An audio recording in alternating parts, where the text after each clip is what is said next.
கிறிஸ்துவுக்குள் பிரியமுள்ள சகோதர சகோதரிகளை, பலன் தரும் தேவன் எபிசோட் 1184 கர்த்தரை துதிக்கிறேன், மகிமைப்படுத்துகிறேன்.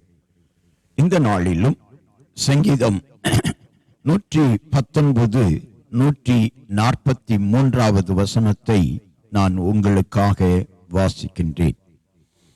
இக்கட்டும் நெருக்கமும் என்னை பிடித்தது, ஆனாலும் உம்முடைய கற்பனைகள் என் மன மகிழ்ச்சி. சங்கீதக்காரனுடைய வாழ்க்கையில அநேக இக்கட்டுகளும் நெருக்கங்களும் மனிதர்களாலும் சத்துருக்களாலும் வந்தது. சங்கீதக்காரனே அதை பதிவு செய்கிறார். இக்கட்டும் நெருக்கமும் என்னை பிடித்தது, என்னை சூழ்ந்து கொண்டது. ஆனால் நான் சோர்ந்து போய்விடவில்லை. இன்றைக்கு அநேக மனிதர்கள், ஏன் ஆவிக்குரியவர்கள் என்று சொல்லுகிறவர்கள் கூட, இக்கட்டுகளும் நெருக்கங்களும் அவர்களை சூழ்ந்து கொள்ளுகிற பொழுது சோர்ந்து போய்விடுகிறார்கள். ஆனால் சங்கீதக்காரன் எவ்வளவோ இக்கட்டுகளும் நெருக்கங்களும் அவனை சூழ்ந்து கொண்ட பொழுதும் அவன் ஒரு நாள் சோர்ந்து போகவில்லை.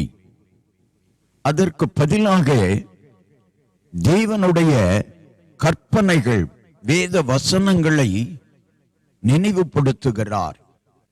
வேத வசனங்களை கைக்கொள்ளுகிறார். கற்றுக்கொண்ட தேவனுடைய வார்த்தைகளை தன் வாழ்க்கையில் அபியாசப்படுத்துகிறார். அது அவருடைய வாழ்க்கையின் நெருக்கங்களையும் இக்கட்டுகளையும் மாற்றி வாழ்க்கையில் மன மகிழ்ச்சியை தந்தது.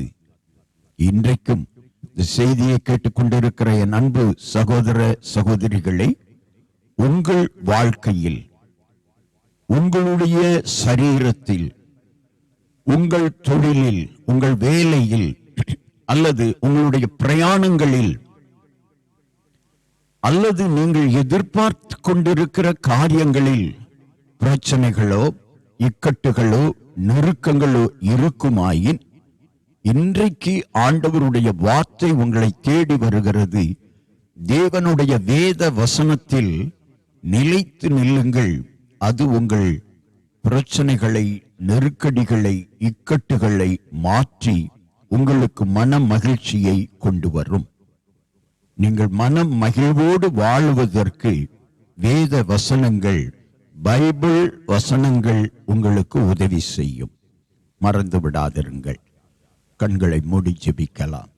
எங்களை நேசிக்கிற நல்ல தகப்பனே, இன்றைக்கு யார் யார் வாழ்க்கையில இக்கட்டுகளும் நெருக்கங்களும் பிரச்சனைகளும் சூழ்ந்து கொண்டு அவர்களை எழும்ப முடியாதபடி தடை செய்து வைத்திருக்கிறதோ, இன்றைக்காக ஆண்டவரே, அவர்கள் வாழ்க்கையில் படுகிற வேதனைக்காக நாங்கள் ஜெபிக்கிறோம் ஐயா.